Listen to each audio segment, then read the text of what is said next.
اهلا بيكم في فيديو جديد. النهاردة هنعمل شنطة او بورتوفيه بطريقة سهلة مش بتاخد وقت وغرزتها شكلها قايم جدا. الشنطة ممكن نلبسها كروس، ممكن ما نعملش الايد ونستخدمها شنطة ميك اب. حجمها كويس، واسعة من جوه، بتشيل حاجات كتير قوي. فيديو ايد الشنطة هتلاقوا اللينك بتاعه موجود في صندوق الوصف تحت الفيديو، وكمان هتلاقوا كل معلومات الخيط والابرة اللي اشتغلت بيهم وحجم الشنطة. قبل ما نبدأ، لو انتي اول مرة تشوفيني انزلي تحت الفيديو هتلاقي كلمة سبسكرايب او اشتراك، اضغطي عليها، وكمان على علامة الجرس اللي جنبها حددي كلمة الكل علشان كل فيديو جديد ان شاء الله يوصلك على طول. يلا بينا نبتدي ونشوف هنعمل الشنطة ازاي. هستعمل خيط مكرمية قطن ايطالي وسمكه 3 ملي، معاه ابرة كروشيه مقاس 4.5. تقدري تستعملي اي خيوط عندك، ممكن خيط سلسلة او مكرمية مصري، وتكون ابرة كروشيه مناسبة. هنعمل غرز ضيقة شوية، علشان كده تختاري ابرة كروشيه اصغر من المقاس المطلوب. هعمل عقدة بداية وهشتغل 14 سلسلة.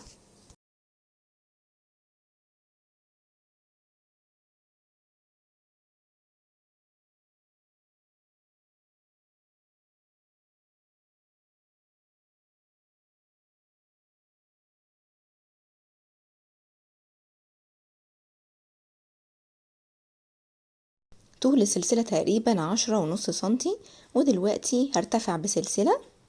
بعد كده هشتغل اول حاجة غرزة منزلقة، هشتغلها في الظهر بتاع السلسلة. هنا هدخل الابرة في ظهر السلسلة، بلف الخيط على الابرة واسحبه. بعد كده ادخل الحلقة دي في اللي قبلها واطلع الابرة كده.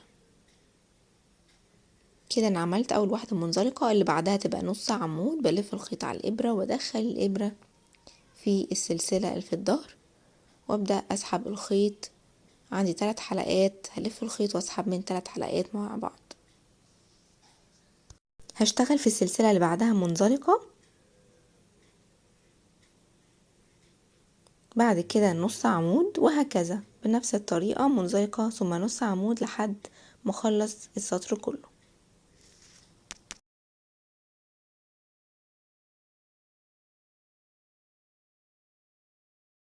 وصلت هنا لاخر سلسلة في السطر وهشتغلها نص عمود.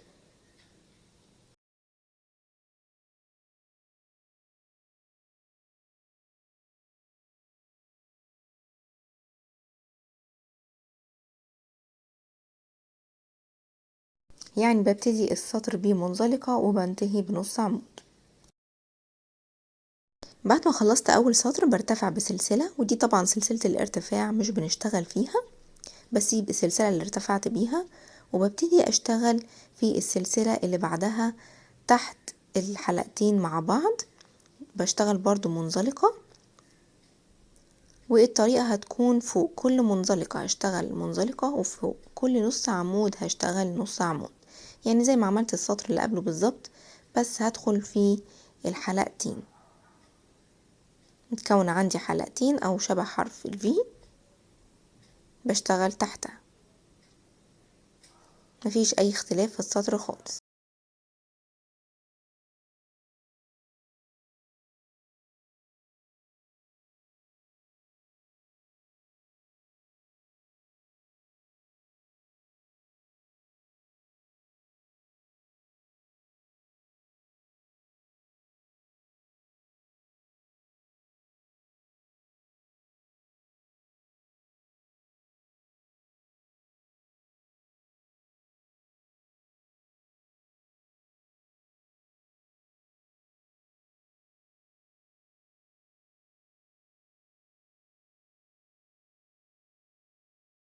حبيت اوريكم اخر سلسلة في السطر علشان ساعات بتبقى مش باينة، لازم نخلي بالنا منها علشان عدد السلاسل يكون مظبوط. بشتغلها زي ما اتفقنا نص عمود.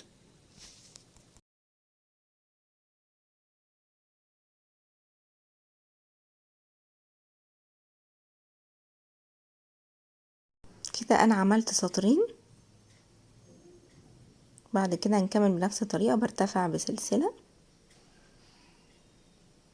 وزي ما اشتغلت السطر اللي قبله بشتغل باقي الأسطر لحد ما اوصل للطول اللي انا عايزاه.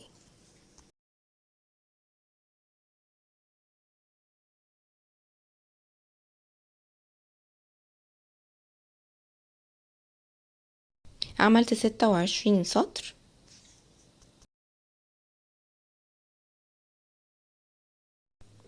طول القطعة حوالي 18 سنتي،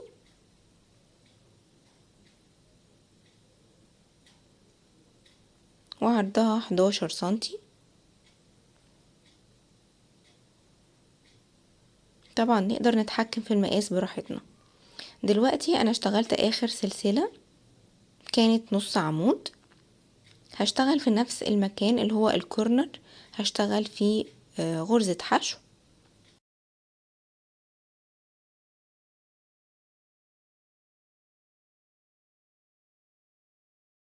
هعمل زي فريم للقطعة كلها بغرز الحشو، وهحطها فين الغرزة، هتبقى هنا في مكان النص دايرة.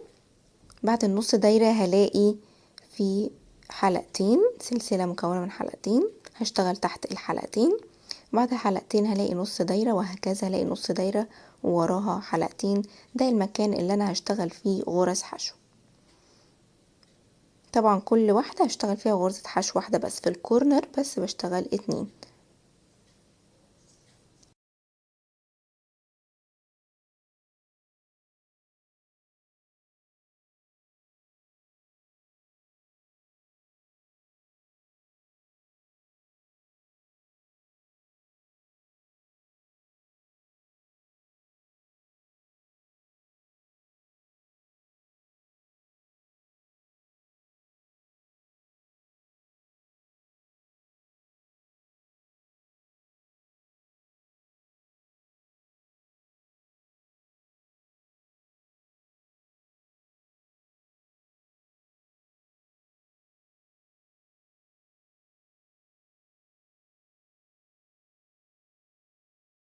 هكمل باقي السطر لحد ما اوصل للكورنر.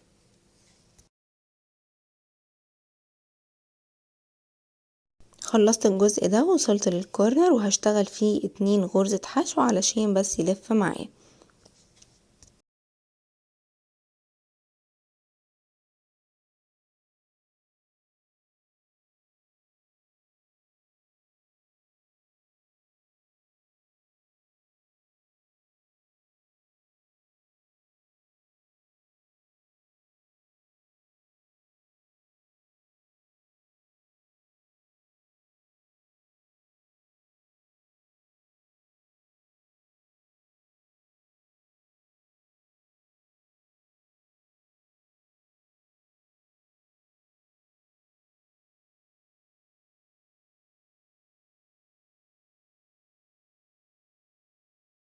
بعد كده هشتغل تحت الحلقتين هنا غرزة حشو واحدة بس.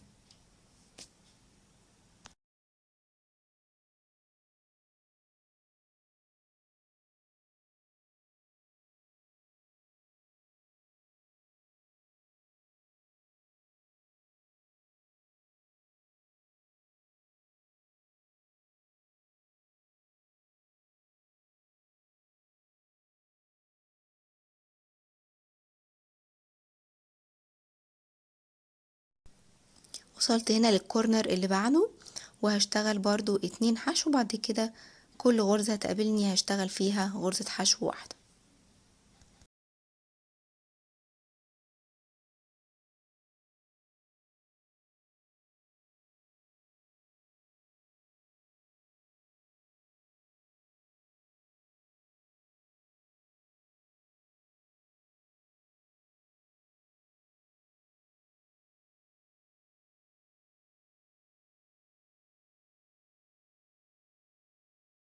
وصلت للكورنر الأخير،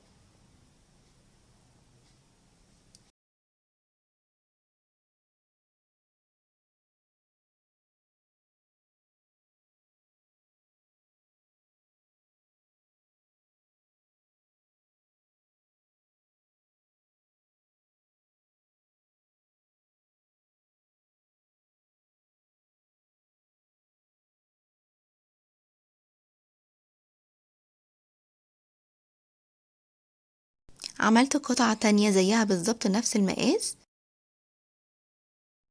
هجيب الكورنر ومن عند الكورنر الجزء ده هعد 3 سلاسل.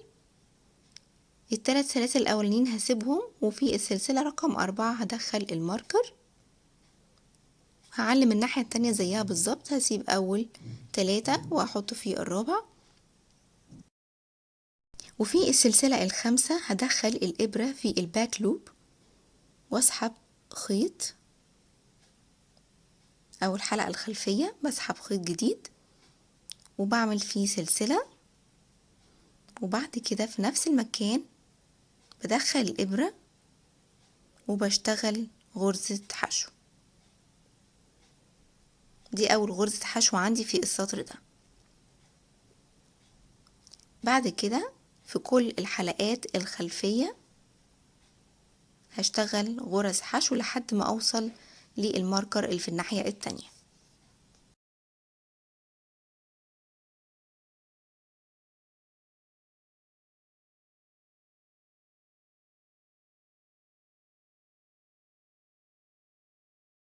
وصلت الماركر في الناحية التانية وارتفعت بسلسلة، وبعد كده بلف القطعة بتاعتي وبشتغل في نفس المكان غرزة حشو، وبعد كده بشتغل تحت الحلقتين.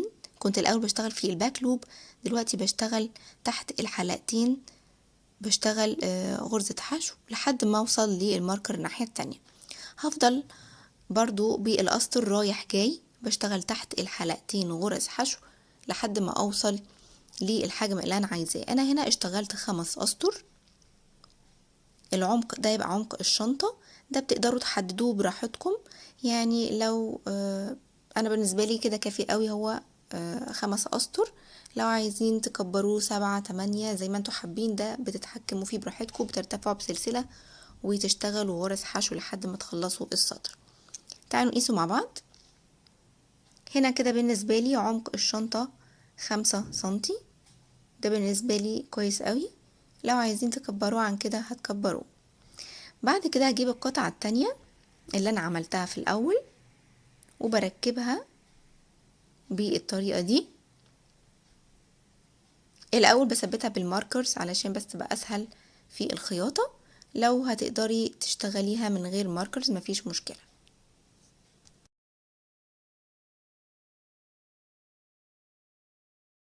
بعد ما جمعت الاجزاء بالماركرز دلوقتي هبدأ اثبت بالخياطة.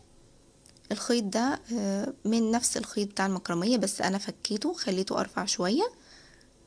ودي ابرة تنظيف معدن، بنخيط تحت الحلقتين قصاد بعض بالشكل ده كده.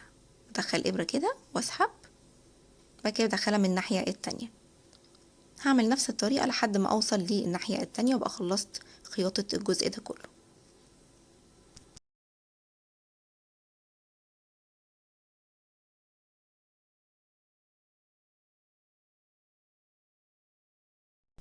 وده شكل الشنطة بعد ما خيطتها. فاضل بس الجزء اللي فوق اعمله وبعدين اركب فيه السوستة. الجزء اللي فوق ده انا بعد السلاسل اللي هنا في الناحية دي. الجزء ده كده بعدهم طلعوا عندي 36 سلسلة، فانا هعمل 36 سلسلة.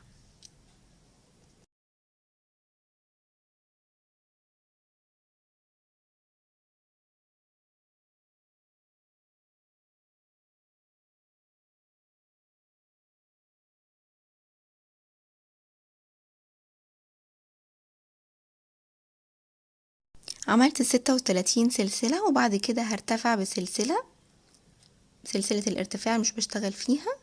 بعد كده هدخل الإبرة في السلسلة اللي بعدها على طول وهشتغل غرزة حشو. هشتغل 36 سلسلة غرز حشو.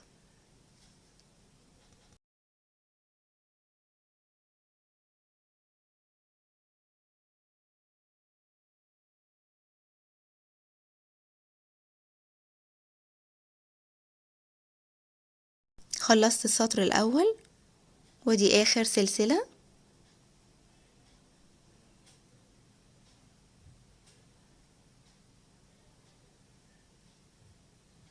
هرتفع بسلسلة كمان،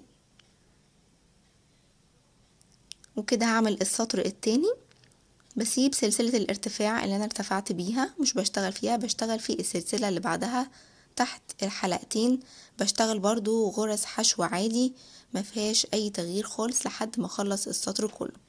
هعمل من الجزء ده قطعتين زي بعض بالظبط. عملت كل قطعة عبارة عن سطرين، وهنا عندي اخر سلسلة في السطر بشتغلها برضو غرزة حشو، وبعدين بقص الخيط وبنهي القطعة بتاعتي، بشطب الخيط وبعد كده أبدأ أركبها.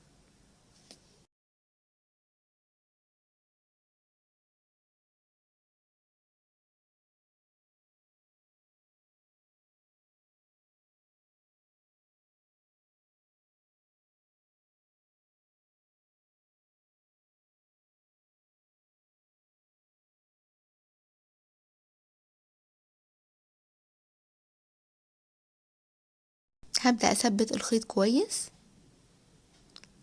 حلقتين قصاد الحلقتين،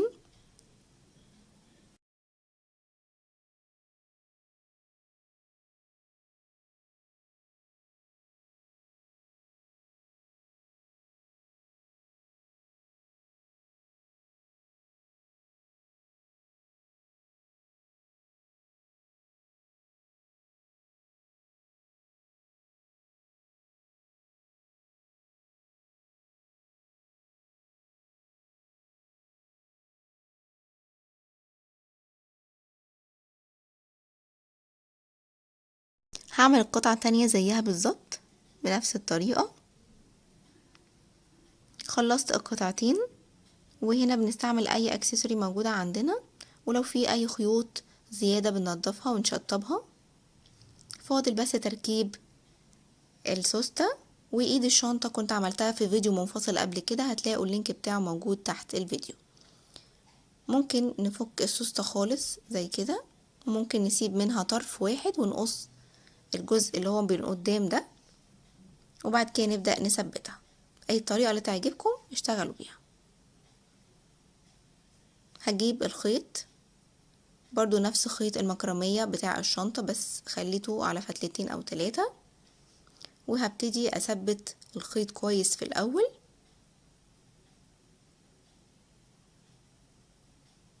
واكمل خياطة السوستة.